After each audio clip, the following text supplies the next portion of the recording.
Assalamualaikum warahmatullahi wabarakatuh. Alhamdulillahirabbil alamin. Wassalatu wassalamu ala asyrafil anbiya'i wal mursalin wa ala alihi washabbihi ajma'in. Syukur puji kita serahkan kepada Allah Subhanahu wa taala. Salawat dan salam untuk Nabi kita Muhammad sallallahu alaihi wasallam.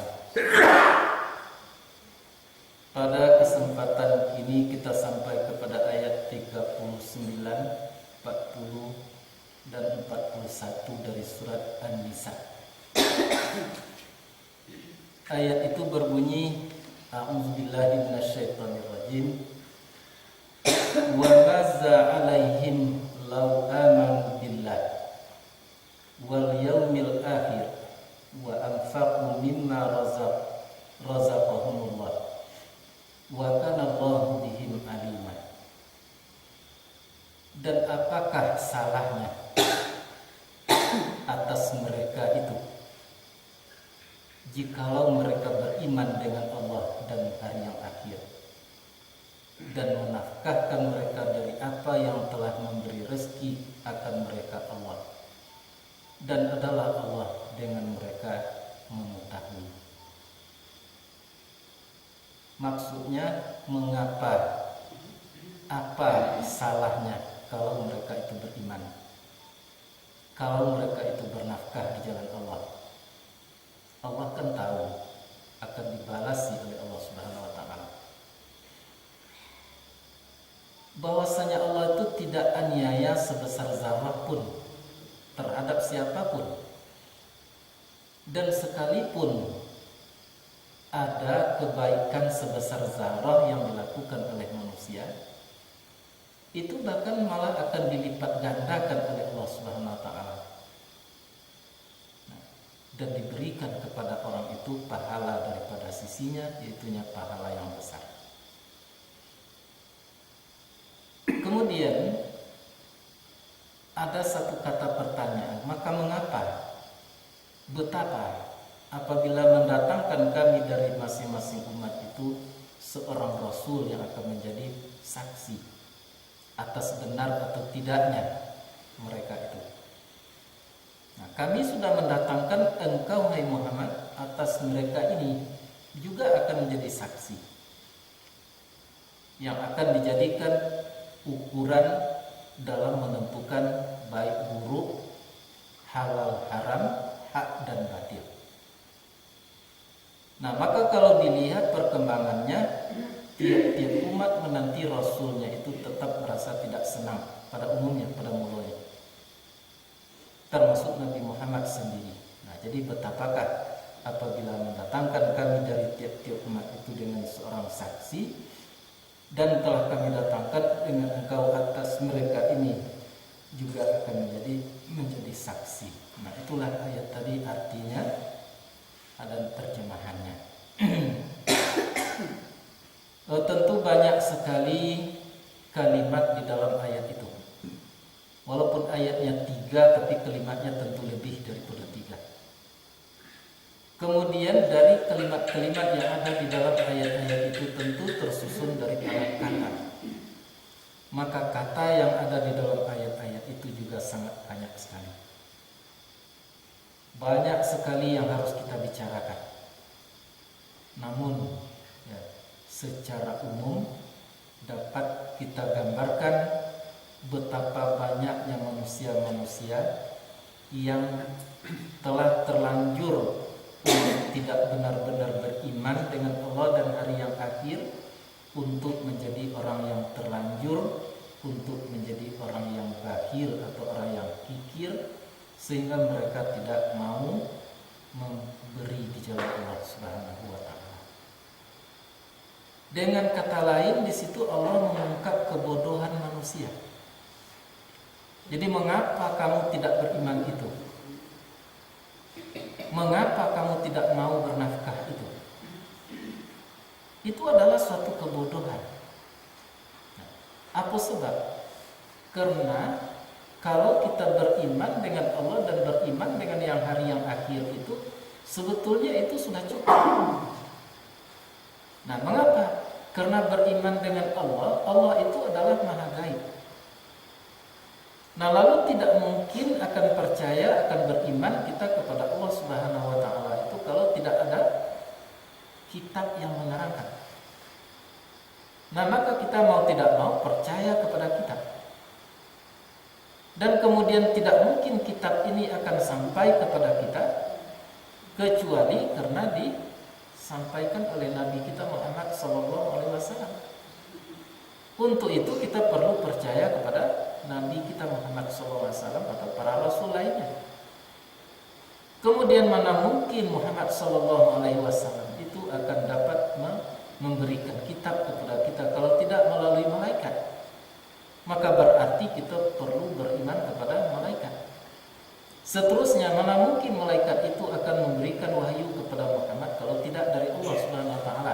Nah, itulah percaya kepada Allah Subhanahu wa taala. Namun di dalam kehidupan manusia itu karena kebodohan tadi mereka tidak bisa untuk menelusuri sehingga imannya kepada Allah Subhanahu wa taala itu tidak ada mempunyai perangkat, tidak ada mempunyai komponen. Jadi ada ulama itu seperti Muhammad Abduh mengatakan sebetulnya cukuplah rukun iman itu dua saja. Percaya kepada Allah dan percaya kepada hari yang akhir. Tapi para ulama lain menetapkan bahwa rukun iman itu 6. Nah, mana yang betul? Kedua-duanya betul. Nah, mengapa? Karena kedua-duanya itu adalah berdasarkan daripada ayat Allah dan sunnah Rasul. Kalau yang mengatakan rukun iman itu cukup dengan Allah dan dengan hari yang akhir saja, berapa banyaknya rentetan yang harus dipercayai untuk mempercayai Allah dan mempercayai hari yang akhir itu? Itulah tambahannya yang wajib. Dan kemudian ada para ulama yang sudah menetapkan 6 rukunnya, yang lain tidak jadi rukun. Boleh-boleh saja. Tapi karena kebodohan, maka manusia itu saling batal membatalkan. Jadi untuk mempercayai Allah Subhanahu wa taala itu tidak bisa langsung saja. Kita harus mengenali Allah Subhanahu wa taala dulu melalui kitabnya. Sepanjang kita tidak mengenal Allah Subhanahu wa taala, mana mungkin kita akan mempercayai Allah. Maka itulah yang diungkapkan oleh Allah itu sendiri di dalam kitabnya. Berapa sifat-sifat Allah Subhanahu wa taala itu indah baiknya, tinggal membuktikan. Semakin kita kenali dan semakin terbukti sifat-sifat Allah, semakin mantaplah kepercayaan kepada Allah Subhanahu wa taala. Nah, itu sebenarnya. Tapi semakin kita jauh dari ayat-ayat Allah Subhanahu wa taala, semakin tak mantap iman kepada Allah. Begitu juga iman kepada hari yang akhir. Itu selalu kita dapatnya percaya dengan secara benar apabila sudah ditunjuki oleh wahyu yang didatangkan oleh Muhammad SAW, yang diturunkan oleh Jibril alaihissalam, yang datang dari Allah Subhanahu wa taala. Maka percaya kepada Allah, percaya kepada Rasul, percaya kepada Nabi, percaya kepada kitab, sampai tuh adalah itu saja. Nah, kalau percaya kepada kitab, lihatlah apa yang disampaikan kitab itu kepada kita. Kata Allah, lahu mulkus samawati wal ardh, miliknya langit dan bumi dan apa yang di antara keduanya, dan banyak ayat yang sama dengan itu. Artinya apa? Bahwa apapun yang ada tidak bisa menurut sekehendak makhluk, tetapi itu adalah berada di dalam kehendak iradahnya Allah Subhanahu wa taala. Jadi kalau begitu wajib percaya tentang qada dan qadar. Nah, lalu apa? Jadi itulah sebabnya rukun iman itu menjadi 6. Ya, mengapa?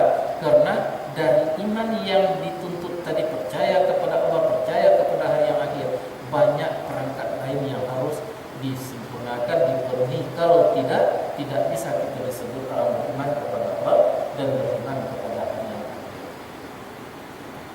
Jadi ditetapkan oleh ulama 6 rukun iman.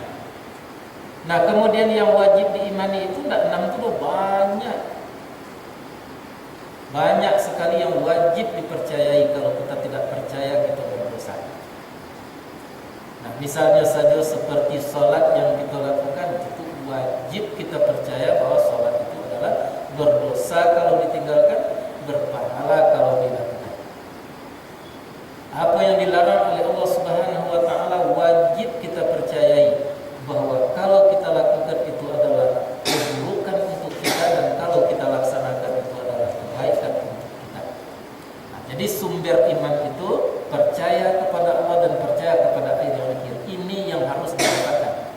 Untuk mendapatkan itu tidak mungkin kecuali didukung oleh tambah 4 sebagai komponen daripada yang kita.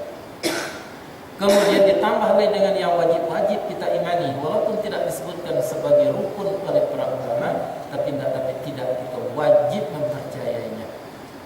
Nah, begitulah orang-orang yang baik atau orang yang cerdas. Tapi mereka tidak mau seperti itu. Maka ditanyakan oleh Allah, wa maza alaihim, maka mengapa atas mereka, apa salahnya kalau mereka itu beriman dengan Allah dan dengan hari yang akhir itu? Apakah mereka rugi? Apakah mereka payah? Apakah mereka disusahkan nanti? Tidak. Itu adalah keuntungan untuk diri mereka sendiri. Iman saja baru itu. Tambahlah dengan nafkah. Mengapa mereka tidak mau bernafkah? Itu dikarenakan iman tadi. Allah mengatakan bahwa salah satu keberkatan itu akan didapatkan oleh manusia, misalnya di dalam macam-macam apa tuh, wa mimma razaqnahum yunfiqun, dari apa yang telah kami beri rezeki mereka itu mereka nafkahkan, baru mendapat berkah dari Allah Subhanahu wa taala. Dan Allah mengatakan wailul likulli humazatin allazi jama'a malan wa addada yahsabu annama lahu akhladah. Salah satu tujuannya adalah kecelakaan besar untuk orang-orang yang mengumpul-ngumpul, yang tidak mau mengeluarkan apa yang ada pada dirinya. Dia selalu menghitung-hitung itu kecelakaan, dia sangka itu akan mengekalkan, padahal tidak. Apa salahnya mereka kalau melakukan itu? Jadi kalau kita ingin tahu salah satu yang akan berkat itu, tanda-tanda keberkatan itu adalah apa yang dimiliki selalu alirkan kepada yang lain. Kalau nyo punya ilmu, nyo alirkan ilmu tadi kepada orang lain. Kalau nyo punya tenaga, nyo alirkan tenaga itu kepada orang lain. Kalau nyo punya pikiran, pikirannya nyo alirkan kepada orang lain. Kalau nyo punya harta, hartanya alirkan di jalan Allah Subhanahu wa taala. Itulah tanda-tanda hidup yang berkat atau keberkatan yang telah diberi oleh Allah Subhanahu wa taala. Tapi kalau ada orang-orang berilmu jual mahal, itu tandanya orang tadi tidak diberkati Tuhan. Kalau ada orang-orang punya pikiran tetapi pikirannya itu tidak lebih daripada memikirkan diri, kelompok, keluarga itu saja, tidak memikirkan masalah agama, itu tandanya orang tadi tidak punya dapat berkat dari Allah Subhanahu wa taala. Kalau orang tadi punya harta tetapi tidak dia nafkahkan di jalan Allah, itu tandanya tidak berkat di sisi Allah Subhanahu wa taala. Kalau kita mau berpikir, seluruh yang dikehendaki oleh Allah Subhanahu wa taala itu, disitulah terletaknya keuntungan yang selalu kita cari dan yang selalu kita inginkan dalam kehidupan di permukaan bumi.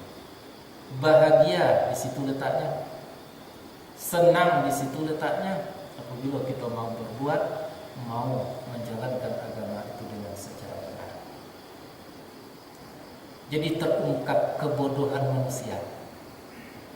Walaupun Allah sudah berbicara dari ayat-ayat sebelumnya seperti dalam surat Al-Baqarah, sayaqulus sufaha, nanti akan berkata orang-orang bodoh, tapi kadang-kadang siapa yang bodoh itu tidak pernah dibicarakan. Apa yang dikatakan orang bodoh itu tidak pernah dibicarakan. Akhirnya manusia itu mengasumsikan bahwa bodoh itu tidak lebih daripada orang yang buta huruf. Padahal bodoh itu bukan hanya semata buta huruf, ya, bahkan kebodohan orang-orang, ya, di abad 21 menurut setengah para ahli itu adalah buta huruf. Yang dikatakan buta huruf di abad 21 bukan tidak bisa membaca, bukan tidak bisa menyebut, tapi tidak bisa menganalisa, membaca, melihat apa yang dia baca, tidak mampu. Itulah buta huruf di abad 21. Nah, kini terjadi yang seperti itu. Lihatlah di dalam kehidupan kita di permukaan bumi, khususnya di dalam kehidupan agama, cakar-cakaran, cibir mencibirkan, tuduh menuduh antara yang satu dengan yang lain. Kadang-kadang pokok permasalahan yang dicibir-cibirkan, yang dituduh-tuduhkan itu tidak jaleh. Kalau jaleh-jaleh seseorang tadi, kelompok itu, aliran itu salahnya, ya, seperti tidak mempercayai iman yang diimani tadi, tak percaya kepada kitab, tak percaya kepada nabi, tak percaya kepada hari akhirat. Walaupun salah satu yang dia tidak percayai, itu wajar, itu dikafirkan. Nah, tetapi kadang-kadangnya sama-sama bertuhan kepada Allah, sama mengakui kitab Allah, sama mengakui Muhammad itu Rasul Allah, mereka juga cakar-cakaran. Itulah kebodohan. Jadi semakin tersingkap, semakin kita kaji ayat Allah, semakin tersingkap apa yang terjadi sebetulnya di dalam tubuh umat Islam. Umat Islam kini adalah sedang diselimuti oleh kebodohan. Mengapa kita berani menyebut diselimuti oleh kebodohan? Karena mereka tadi cakar-cakaran, cibir-cibiran dan lain sebagainya. Antara yang salah dengan yang benar itu biasa, ya, seperti yang tadi. Nah, disalahkan orang-orang yang tidak lagi percaya kepada apa yang disuruh percaya oleh Allah Subhanahu wa taala, itu wajar.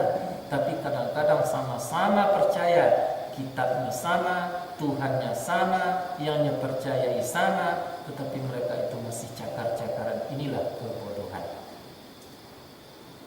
Nah, kalau kita ingin menganalisa lebih jauh mengapa terjadi kesalahan itu, kebodohan itu tidak lain, tidak bukan adalah dikarenakan yang dikedepankan adalah rasa keangkuhan, tidak menempatkan rasa itu pada tempatnya. Itulah diberi rasa takut oleh Allah, tapi rasa takut tidak terletak pada tempatnya. Nah, manusia kadang-kadang lebih takut kalau tidak dipuji oleh manusia, jadi timbang takut tidak diakui oleh Allah Subhanahu wa taala. Itulah yang membuatnya bodoh. Manusia diberi rasa harap oleh Allah Subhanahu wa taala, tapi yang diharapkan itu bukanlah Allah Subhanahu wa taala, tapi yang diharapkan selain Allah. Itulah kebodohan. Akhirnya mereka itu berlomba untuk ke depan, berlomba untuk diiokan oleh manusia hendaknya. Maka terjadilah seperti yang tadi, tuduh menuduh. Lumayan kalau andai kata terjadi perselisihan itu diakibatkan analisis kita sendiri, wajar. Tetapi malang sekali orang yang berselisih adalah karena menguatkan pendapat orang lain. Orang lain itu seperti ulama-ulama terdahulu itu banyak yang berlainan pendapat. Lalu kita bercakar-cakaran untuk mengedepankan satu yang kita ikut. Misalnya saja Syafi'i mengatakan orang-orang yang tidak sholat itu bukan kafir, itu asalnya mengucap 2 kalimat syahadat. Sahabat yang lain mengatakan kafir. Terjadi perdebatan. Nah, lalu Syafi'i mengatakan kepada imam yang lain, kalau mereka itu kafir, bagaimana memasukkannya ke dalam Islam? Dijawab oleh ulama yang mengkafirkan, ucapkan 2 kalimat syahadat. Lalu Syafi'i mengatakan, mereka itu tidak anti mengucapkan 2 kalimat syahadat, tapi sholat yang tidak dia laksanakan. Nah, mana ke dia? Diikuti Syafi'i, di pemenang Syafi'i berarti kita menyalahkan ulama yang lain seperti Hambali. Diikuti Hambali berarti kita menyalahkan Syafi'i. Kedua-duanya itu adalah pengikut, maka pengikutnya cakar-cakaran. Menurut kebenaran saya, menurut Sianu kafir, menurut guru saya yang saya anut adalah tidak kafir. Akhirnya terjadi benturan. Tapi kalau otaknya baik, makanya berpikir tidak akan seperti itu. Tidak akan kedepankan menurut sianu-sianunya tadi, tetapi menurut aku bahwa memang kafir orang yang tidak sholat, tetapi bukan kafir mutlak. berarti tidak menyalakannya kepada kembali. Dan kemudian memang kafir orang-orang yang tidak sholat. Mengapa? Karena dia mengingkari perintah Allah Subhanahu wa taala. Akhirnya lahirlah satu rumus. Rupanya kafir itu tidak berlaku hanya kepada orang yang tidak Islam saja. Orang Islam pun bisa kafir. Maka kafirnya orang Islam itu adalah namanya kafir lokal. Tidak seluruhnya nyakafirkan, nyakafiri, tetapi yang nyakafiri sholat tidak nyalaksanakan sementara hatinya mengakui.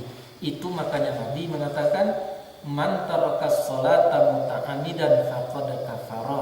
Orang yang meninggalkan sholat dengan muta'amidan, sengaja dia sangkali bahwa sholat itu tidak wajib, tidak perlu, baru kafirnya kafir mutlak. Tapi kalau yang meninggalkan sholat sedangkan hatinya mengakui bahwa sholat itu wajib, tapi dia tidak laksanakan karena mungkin malas, terpedaya dan lain sebagainya, itu bukan kafir mutlak. Namanya kafir itu adalah kafir nikmat, berdosa. Itulah orang-orang Islam yang berdosa. Nah, tapi di dalam daerah ada yang mengatakan orang yang tidak sholat mati, tidak diselenggarakan jenazahnya seperti orang beriman karena dia kafir. Salah. Ada pula orang yang gegabah asal mati, padahal sudah keluar dari mulutnya bahwa sholat itu tidak wajib dan lain sebagainya, dilaksanakan juga menurut Islam. Salah. Nah, jadi tergantunglah kepada siapa yang mengenalinya. Kalau kita tahu orang yang sudah menyangkali dengan sengaja bahwa sholat itu tidak baik, mengaji itu tidak baik, Quran itu tidak bermanfaat, kok mati cari-cari alasan untuk tidak ikut, ya, serta menyelenggarakan mayatnya. Tapi kalau ada orang-orang yang banyak salah, tidak mau, tetapi yang mengakui juga kebenarannya itu, salah satu contohnya urusan-urusan agama, nyebantu juga, nyetolong juga, tetapi tidak menjalankan agama. Itu kalau mati laksanakan seperti biasa. Banyak sekali ayat Al-Quran itu yang seperti itu. Pendapat ulama itu yang dipegang mati-matian saja. Kalaulah lahir pendapat kita, maka pendapat itu tidak boleh perselisihan. Apa yang akan diperselisihkan? Rupanya Syafi'i itu memang benar, rupanya Hambali itu memang benar. Itu sekedar contoh. Nah, apalagi ayat-ayat Allah Subhanahu wa taala. Ada pertanyaan orang, si Anu tu Buya tu mengaji apa yang kitab yang dia kaji? Ya, kitab itu banyak sekali. Ada kitab Ibnu Taimiyah beserta alirannya, ada kitab Imam Ghazali beserta alirannya, ada kitab macam-macam kitab itu, ratusan ribu jumlah kitab itu. Termasuk kitab-kitab yang tidak bisa lagi dipertanggungjawabkan, ya, dari imam-imam yang telah salah dari dulu-dulunya mempercayai pokok-pokok agama itu. Jadi kalau kita mabuk dek kitab, nah maka berarti kita akan termasuk pada orang yang tadi akan mempertahankan kebenaran satu kitab yang kita anut. Bisa dipahami? Orang yang mengikuti Syafi'i itu akan mempertahankan habis-habisan dan akan menyalahkan kitab yang lain. Nah, seperti Ibnu Taimiyah itu ada itu alirannya, kitabnya, ulama-ulama besarnya diakui itu. Itu seringnya tidak berpihak itu kepada Imam Ghazali. Karena dia tuduh Imam Ghazali itu kadang-kadang bagi pengikut-pengikutnya itu adalah banyak memakai hadis-hadis yang tidak sahih dan lain sebagainya. Sedangkan Imam Ghazali tadi adalah dunia mengakui. Akhirnya terjadilah kelompok yang mengiyakan Ghazali berlawan dengan kelompok yang mengiyakan Ibnu Taimiyah. Padahal kedua-duanya itu pasti merujuk kepada Al-Quran pada awalnya itu. Cuman saja di dalam mengambil keputusan atau pemahaman tentang ayat per ayat atau kata per kata mereka berbeda. Di situlah letak perselisihan tadi. Kata kafir yang ada di dalam Al-Quran diartikan oleh Imam Ahmad bin Hanbal tadi adalah, ya, tidak sholat, ya, kafir. Syafi'i mengatakan kata kafir itu mengartikan, memahami kata kafir itu adalah mengingkari Allah, Rasul, rukun iman yang 6 tadi. Terjadi perselisihan. Tidak sedikit di dalam Al-Quran yang seperti itu. Ya, misalnya saja nanti akan datang sepeninggal kata Isa yang seorang Rasul yang namanya Ahmad. Nah, lalu dipahami kata Ahmad itu bagi seseorang adalah Muhammad Sallallahu Alaihi Wasallam. Satu aliran itu. Ada yang mengatakan bahwa Ahmad itu adalah seorang nabi yang akan lahir di akhir zaman nanti. Masih ada tuh sampai kini orang yang masih menunggu kedatangan nabi itu. Itu adalah perselisihan. Tapi kalau kita tengok apa sebenarnya ayat itu, nah, kita harus dapat kesimpulan.